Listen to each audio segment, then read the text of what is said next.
Hello दोस्तों, मैं सचिन मिश्रा स्वागत करता हूं आपका आपके इस YouTube चैनल ओ माई मैथ्स पर। दोस्तों, वेक्टर कैलकुलस की सीरीज के आज के इस वीडियो में मैं आपको प्रॉपर्टीज ऑफ ग्रेडियंट और ग्रेडियंट ऑफ पोजीशन वेक्टर के ऊपर जो भी क्वेश्चंस आते हैं वो समझाने वाला हूं। तो सबसे पहले चलिए देख लेते हैं प्रॉपर्टीज ऑफ ग्रेडियंट क्या होती हैं। अगर फाई और साई ये दो हमारे कोई स्केलर फंक्शन है, तो अगर पहली प्रॉपर्टी है कि ग्रेडियंट हम लेते हैं फाई प्लस माइनस साई, यानी इन दोनों फंक्शंस का सम हो या सब्ट्रैक्ट कर रहे हो इनको, और इसका अगर हम ग्रेडियंट ग्रेडियंट लेते हैं तो इसमें कोई फर्क नहीं पड़ेगा, ये इक्वल होगा gradient of phi plus minus gradient of psi. यानी कि आप इन दोनों फंक्शन को प्लस माइनस करने के बाद फिर ग्रेडियंट ले लें, या इनका सेपरेटली ग्रेडियंट ले करके प्लस माइनस करते हैं, दोनों इक्वल आएंगे। ठीक है। सेकंड प्रॉपर्टी दोस्तों इसकी ये है gradient of phi dot psi, यानी ये दो एलिमेंट या जो दो फंक्शन है हमारे स्केलर फंक्शन, इनका प्रोडक्ट है और इसका ग्रेडियंट करना है तो क्या होगा। तो इसका ग्रेडियंट बिल्कुल फर्स्ट इंटू सेकंड का जैसे हम डिफरेंशिएशन करते हैं बिल्कुल वैसे ही यहाँ पर है। यानी ग्रेडियंट ऑफ फर्स्ट, तो साई डॉट में लग रहा मल्टीप्लाई में ब्रैकेट के बाद फिर फाई ले लिया तो आपने ग्रेडियंट ऑफ साई कर लिया। जैसे फर्स्ट इंटू सेकंड का डिफरेंशिएशन करते हैं बिल्कुल वैसे, बस यहाँ पार्शियल डिफरेंशिएशन है। थर्ड प्रॉपर्टी दोस्तों ये है कि gradient of psi phi upon Sai, यानी कि दोनों फंक्शन डिवीजन में है, तो यहाँ पर भी वही रूल अप्लाई होगा, division D over D x of F one upon F two वाला, यानी कि न्यूमरेटर अपॉन डिनोमिनेटर वाला जो केस होता है, बिल्कुल उसी तरीके से आप देखेंगे कि divergence gradient of psi phi into psi minus phi into gradient of psi और अपॉन साई स्क्वायर। बस यहाँ पर एक चीज होनी चाहिए कि न्यूमरेटर डिनोमिनेटर जो है वो जीरो नहीं होना चाहिए। ठीक है। तो ये तीसरी प्रॉपर्टी हो गई ग्रेडियंट की। आगे चलते हैं। ठीक है, नेक्स्ट प्रॉपर्टी को देखते हैं। नेक्स्ट प्रॉपर्टी दोस्तों ये बताती है कि अगर अगर gradient of any scalar function is equals to zero if and only if psi is equals to C, या सी मींस कांस्टेंट। अगर कोई कांस्टेंट फंक्शन होगा तब और केवल तब ही ऐसा हो सकता है कि ग्रेडियंट लेने पर वो जीरो आ जाए वैल्यू। ठीक है। तो ये इतनी बातें हमें याद रखनी है प्रॉपर्टी में। चलिए इससे आगे चलते हैं, इनका कहीं भी यूज हो आप कर सकते हैं। और अब आगे बात करते हैं ग्रेडियंट ऑफ पोजीशन वेक्टर। एक ऐसा कॉन्सेप्ट, एक ऐसे क्वेश्चंस आने वाले जो कि हर एग्जाम में आते हैं, चाहे आप बीएससी में हैं, एमएससी में हैं, या आप किसी भी गवर्नमेंट एग्जाम की प्रिपरेशन कर रहे हैं, जैसे टीजीटी, पीजीटी, गेट, हर एक जगह इसका यूज होता है और डेफिनेटली क्वेश्चन भी आता है। तो दोस्तों सबसे पहले बात करते हैं पोजीशन वेक्टर होता क्या है। आप सबको मैं बता चुका हूँ प्रीवियस वीडियो में। तो R vector is equals to होता है X I plus Y J plus Z K. अब यहाँ पर मैं ग्रेडियंट लेना नहीं सिखा रहा हूँ, मैं ग्रेडियंट की एप्लीकेशन सिखा रहा हूँ। और अगर आपको ग्रेडियंट ऑफ अ फंक्शन या स्लोप ऑफ अ फंक्शन को सीखना है तो इसी वीडियो के डिस्क्रिप्शन में मैं लिंक प्रोवाइड कर रहा हूँ पिछले वीडियो का। आप उस वीडियो तक पहुंच करके वहां पर उसे देख करके फिर इस वीडियो को देखेंगे तो और अच्छा आपको समझ में आएगा। तो दोस्तों पोजीशन वेक्टर आर वेक्टर होता है X I Y J Z के, हम जानते हैं स्टैंडर्ड होता है।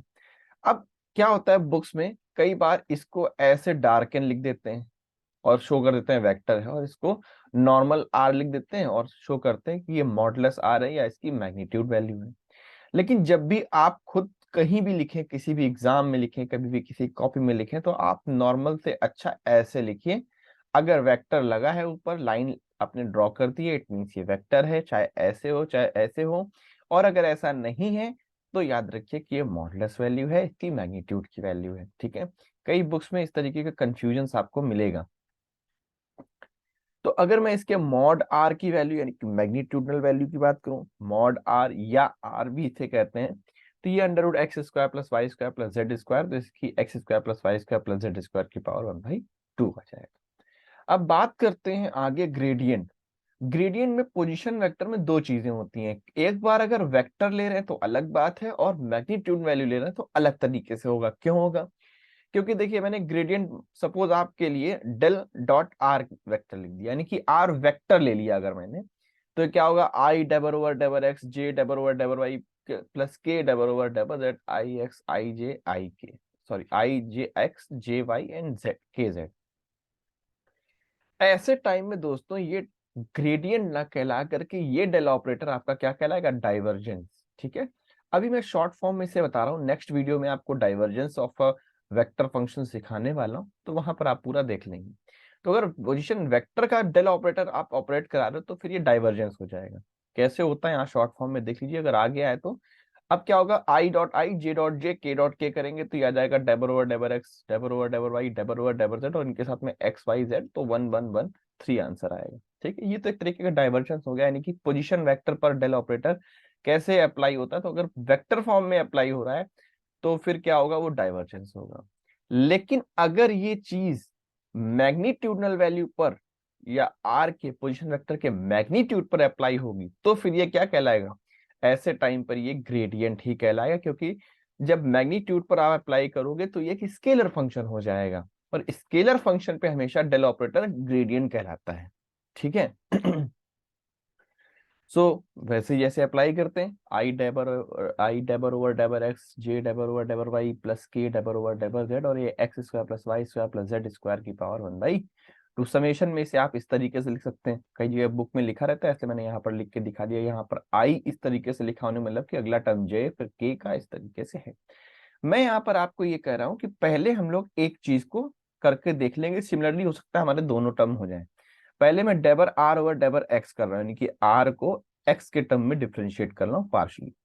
तो हमारा X square plus Y square plus Z square की पावर 1/2। तो फर्स्ट ऑफ ऑल हमें पावर को सॉल्व करना पड़ेगा, तो 1/2, और पावर को सॉल्व करेंगे तो X square plus Y square plus Z square की पावर 1/2 माइनस 1 करेंगे तो आ जाएगा -1/2। फिर डेबर ओवर डेबर एक्स, अब इस ब्रैकेट के अंदर चलेंगे जो कि X square plus Y square plus Z square. यहाँ पर जब पार्शियली डिफरेंशिएट करोगे तो ये वाला टर्म जीरो हो जाएगा, ये वाला टर्म जीरो हो जाएगा। बचेगा क्या, एक्स स्क्वायर का डिफरेंशिएशन 2x, 2x जब करेंगे तो 2 और 2 ये कैंसिल हो जाएंगे। आएगा x upon X square plus Y square plus Z square की पावर 1/2। यहाँ पर ये -1/2, तो इसे मैंने डिनोमिनेटर में ले लिया तो +1/2 हो गया। अब देखिए यही तो वैल्यू हमारी r है मैग्नीट्यूड में जो हम लेके चले थे, यानी डेबर आर ओवर डेबर एक्स की वैल्यू क्या आ गई, x ओवर r। अगर इसी चीज को हम डेबर आर और डेबर वाई करेंगे तो ये तो इतनी चीज कॉमन आएगी, देख लीजिए आप यहाँ पर ये करना ही पड़ेगा। फिर बस जब y के रिस्पेक्ट में करेंगे तो 2y आएगा, तो 2 से 2 कैंसिल और यहाँ y आ जाएगा। इट मीन्स कि सिमिलरली हम लोग लिख सकते हैं डेबर आर ओवर डेबर वाई और डेबर आर ओवर डेबर जेड, जो कि ये x बाई आर, ये तो फिर ये y अपॉन आर और ये z अपॉन आर। तो अगर ग्रेडियंट ऑफ आर मुझे लिखना है और आई डेबर आर ओवर डेबर एक्स प्लस जे डेबर आर ओवर डेबर वाई प्लस के डेबर आर ओवर डेबर जेड है, तो इसकी जगह पे मैं क्या लिखूंगा, अच्छा यहाँ पर करना क्या है, आपको ये वैल्यूज लर्न भी रखनी है। यहाँ पर तो मैंने इसलिए एक बार आपको पूरा निकाल करके दिखा दिया, तो यहाँ से आप प्रोसेस भी पता चल गया। लेकिन जनरली किसी क्वेश्चन में ये चीज बनती तो आप वहां पर डायरेक्टली एक्स और आर लिख सकते हैं, ब्रैकेट में बगल में बता सकते हैं कि ये चीज ऐसे लिख रहा हूँ, वो भी अगर अकेडमिक एग्जाम है। अगर एंट्रेंस एग्जाम है तब तो आपको ये चीजें और यूजफुल है, क्योंकि टाइम बर्बाद नहीं होगा, आप फटाफट इसको यूज करके अपने आंसर तक पहुंच जाएंगे। फिर हमें ये निकाल के शो नहीं करना, ना ही इसे निकालने में टाइम बर्बाद करना।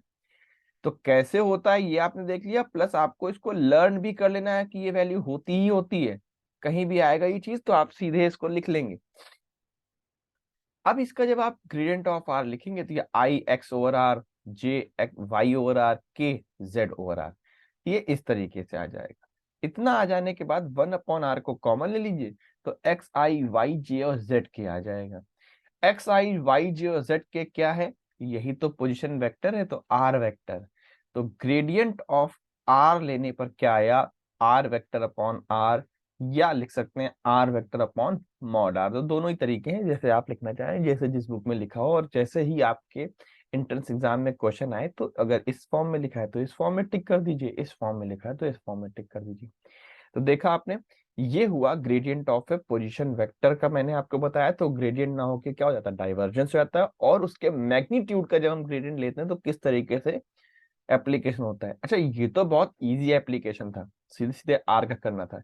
इसके और भी एप्लीकेशन आते हैं जो कि मैं आपको आगे कराने जा रहा हूँ, वहां पर हम इन चीजों का यूज कर लेंगे। अब देखिए आपकी स्क्रीन पर एक क्वेश्चन आ रहा है, इफ आर वेक्टर, क्वेश्चन ऐसे ही लिख के आता है एग्जाम में कि if R vector is equals to xi y j z k is the position vector and mod r और r is equals to x square plus y square plus z square की power 1/2 then find। तो ये हमें पता भी है, अगर ये नॉर्मल ऐसे क्वेश्चन आ जाएगा तो भी हमें ये पता है कि ये चीजें ऐसे ही होती हैं, ठीक है। जब एंट्रेंस में आएगा तो हो सकता है इतनी चीजें लिख के नहीं आए, सीधे सीधे आपको इसकी वैल्यू पूछे, क्योंकि इतना उनको अंडरस्टूड है कि बच्चा ये जानता है कि ये पोजीशन वेक्टर की बात हो रही है। चलिए, अब r की पावर n है तो पहले r की पावर n को ले आते हैं। तो पहले तो इसकी पावर सॉल्व होगी, तो n r की पावर n-1 ये सब में कॉमन आएगा, और डेबर r ओवर डेबर x, डेबर r ओवर डेबर y, डेबर r ओवर डेबर z आ जाएगा। अब जब n r to the power n-1 common लीजिए तो i डेबर r ओवर डेबर x, j डेबर r ओवर डेबर y प्लस k डेबर r ओवर डेबर z, ये ऐसे आ जाएगा। अब आपने भी ऊपर वैल्यू निकाली और लर्न भी की है, तो क्या करेंगे, N R to the power n-1 यहाँ पर रख देंगे x over r, y over r and z over r, ठीक है। जो कि जैसे मैंने यहाँ पर देख रहे हैं, आप ब्रैकेट में लिख दिया। अगर आपका एकेडमिक एग्जाम है तो बस ऐसे लिख दोगे तो भी चल जाएगा। N R to the power n-1 ये आ गया xi plus Y J plus Z के अपॉन आर। अब मुझे बताइए xi plus Y J plus Z के क्या होता है, आर वेक्टर ही तो होता है। तो बस इसको आर वेक्टर लिख लेंगे, और जो नीचे मैग्नीट्यूड का आर है उसे आप ऊपर ले जाएंगे, तो ये आर की पावर n-1 जो है ये हो जाएगा n की पावर r की पावर n-2 आर वेक्टर। तो देखा आपने, एक ये वैल्यू अगर आपने ऊपर निकाल ली है और लर्न कर ली है तो कितना आसानी से क्वेश्चन हो गया। इसीलिए मैंने बेसिक, और अगर आप मेरे क्वेश्चन सेटिंग करने की तरीके को देखेंगे तो आप फील करेंगे कि किस लेवल से मैं आपके कॉन्सेप्ट को इंक्रीज करता हूँ। सबसे पहले मैंने नॉर्मल सा क्वेश्चन लिया जहां से आपको एक चीज लर्न करने को बताती, क्या लर्न रखी, और फिर उसके बाद उसके एप्लीकेशंस को इंक्रीज करता जा रहा हूँ। चलिए अगला, ग्रेडियंट ऑफ 1/r। तो आप 1/r को r की पावर -1 लिख सकते हैं, पावर सॉल्व करिए, -1 इंटू r की पावर -2, और डेबर r ओवर डेबर x, डेबर r ओवर डेबर y, डेबर r ओवर डेबर z बिल्कुल सेम।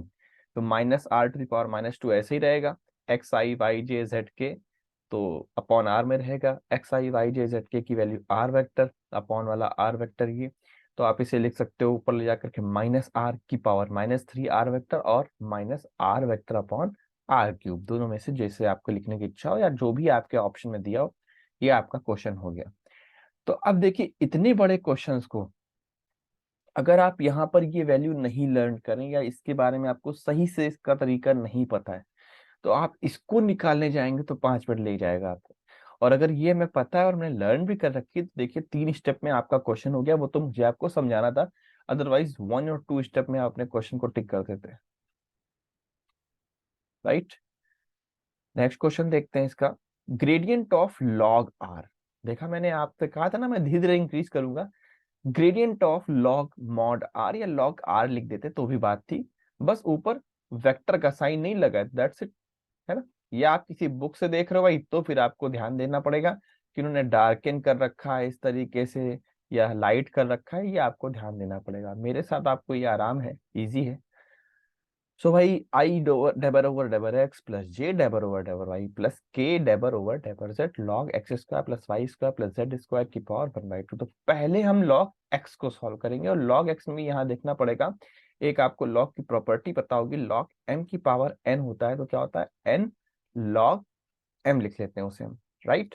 तो वही यहाँ पर मैंने यूज किया है, क्योंकि यहाँ पर वो प्रॉपर्टी लिख देता हूँ, लॉग एम की power N is equals to N log M, ठीक है। ये होती है लॉग की प्रॉपर्टी, तो इसे यूज कर लेते हैं। तो जो पावर है ये अपने आप सॉल्व हो जाएगी, 1/2 बाहर आ जाएगा इस तरीके से, तो 1/2 ये हो जाएगा। अब मैंने यहाँ पर पहले डेबर ओवर डेबर एक्स को सॉल्व करके देख लिया। जब क्वेश्चन बहुत लेंदी लगे आपको कि 3 3 बार लिखना पड़ेगा तो कोई दिक्कत नहीं, हो सकता वहां सिमिलरली करके काम हो जाए आपका, तो आप किसी एक टर्म को सॉल्व कर लीजिए। जैसे मैंने यहाँ डेबर ओवर डेबर एक्स किया हुआ है, अब मैंने डेबर ओवर डेबर X log X square plus Y square plus Z square की पावर 1/2 को सॉल्व करने की कोशिश की है, जो कि 1/2 ये हो गया डेबर ओवर डेबर X log X square plus Y square plus Z square. तो लॉग एक्स का डिफरेंशिएशन पहले तो करेंगे तो 1/x, तो X square plus Y square upon में आ गया। फिर डेबर ओवर डेबर एक्स की वैल्यू को हम करेंगे operate X square plus Y square plus Z square, यानी कि ब्रैकेट के अंदर चलेंगे, तो ये आ जाएगा 2x। 2x आने पे ये 2 और ये 2 कैंसिल, तो देखा आपने X upon X square plus Y square plus Z square, ये आ गया। और अगर r की value X square plus Y square plus Z square की पावर 1/2 है, तो r स्क्वायर की क्या हो जाएगी, X square plus Y square plus Z square, यानी ये आ गया एक्स अपॉन आर स्क्वायर। हम इसको सिमिलरली कर सकते हैं कि डेबर ओवर डेबर वाई ऑफ लॉग आर निकालेंगे तो वाई अपॉन आर स्क्वायर, और ये जेड अपॉन आर स्क्वायर। ठीक है, तो जब बहुत क्वेश्चन में अगर एक्स वाई जेड में एक जैसा ही फंक्शन कर रखा है ना, तो दिक्कत नहीं होने वाली, आप सिमिलरली करके काम हो जाता है। ये आपको खुद एग्जामिन करना पड़ेगा कि कहाँ मैं सिमिलरली करके कर लूँ, कहाँ मुझे पूरा ले जाना है क्वेश्चन को। तो gradient of log mod R क्या हो जाएगा, वैल्यू आ गई एक्स आई वाई जे और जेड के upon are square R square R square. भाई X I Y J Z के क्या होता है, आर वेक्टर, और ये क्या है, आर स्क्वायर। तो आंसर आ गया r vector upon are square या r vector upon mod r square. ठीक है, तो कितना सा आपको लगा होगा कि लॉग मॉड आर आने से ये क्वेश्चन तो बहुत टफ हो गया, लेकिन आप अब यहाँ पर लॉग मॉड आर लिखा है, हो सकता है किसी और क्वेश्चन में लॉग आर स्क्वायर लिखा हो, तो आर स्क्वायर से क्या होगा, पावर वाली बात ही नहीं रह जाएगी, क्योंकि आर की वैल्यू क्या होती है, X square plus Y square plus Z square की पावर 1/2। अब इसका भी अगर स्क्वायर कर दिया तो ये पावर कैंसिल हो गई, यानी कि अब डायरेक्टली हो गया log X square plus Y square plus Z square. तो ऐसे एप्लीकेशन आ सकते हैं लॉग में। मैंने आपको एक क्वेश्चन बताया, हो सकता है एक और कोई क्वेश्चन इस तरीके का आपका आपके साथ में मिल जाए, तो इसी तरीके से उसे अप्लाई करना होता है फ्रेंड्स। चलिए एक और क्वेश्चन देखते हैं, और ये क्वेश्चन है थोड़ा अलग इन सबसे, कि if a vector and b vector are constant vector, a और बी कोई कांस्टेंट वेक्टर्स हैं, ठीक है, then prove that gradient of R A b, एक ब्रैकेट में लिखा हुआ है, is equals to A cross b. सबसे पहले तो समझ लेना ये जरूरी है कि आर ए बी इस तरीके से अगर एक ब्रैकेट में लिखे हैं, तो आप इनका मतलब क्या होता है, आपको एक मॉड बनाना है, ऑर्डर वाइज उनके कोफिशिएंट को लिख देना है। आर में आई जे के का कोफिशिएंट क्या है, एक्स वाई जेड, ए में क्या है, A1 A2 A3, बी में क्या है, B1 B2 B3, और ये मॉड निकाल लेना है। ठीक है, ये ही प्रॉपर तरीका है, इसका सबसे आसान तरीका है।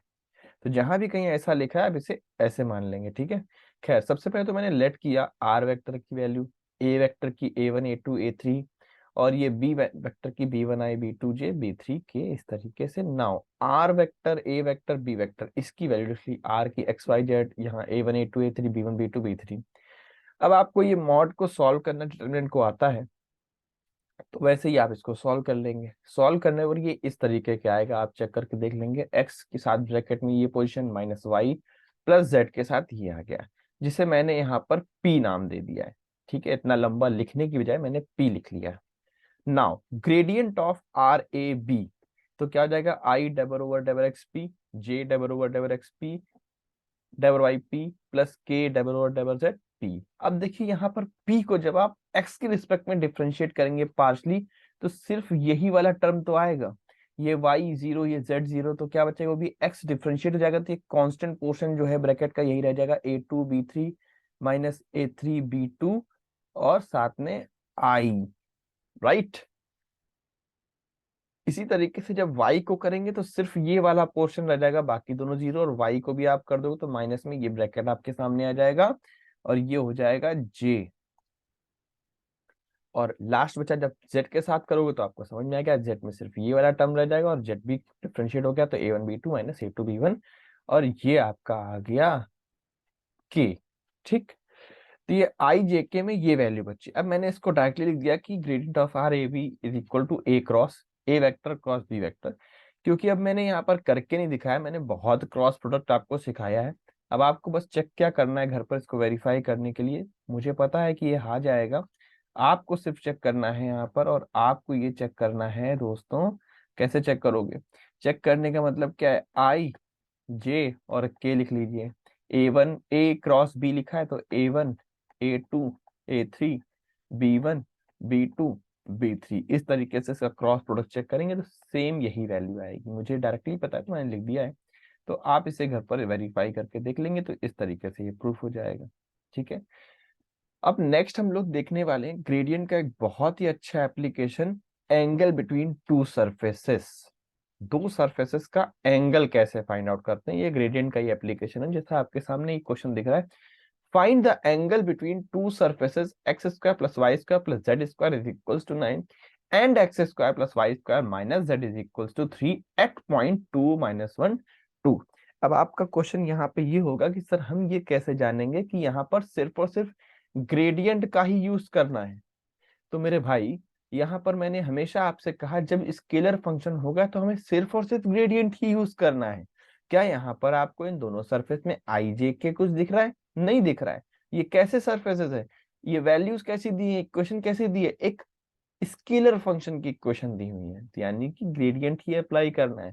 तो चलिए, पहले वाले फंक्शन को मैंने फाइव वन के इक्विवेलेंट ले लिया, तो X square plus Y square plus Z square minus 0 minus 9 करके इसका मैं ग्रेडियंट निकालूंगा। इसका ग्रेडियंट आया आपका 2xi 2yj 2zk eight point 2 minus 1 2 कह रहे हैं, तो 2 माइनस 1 2 कर दिया।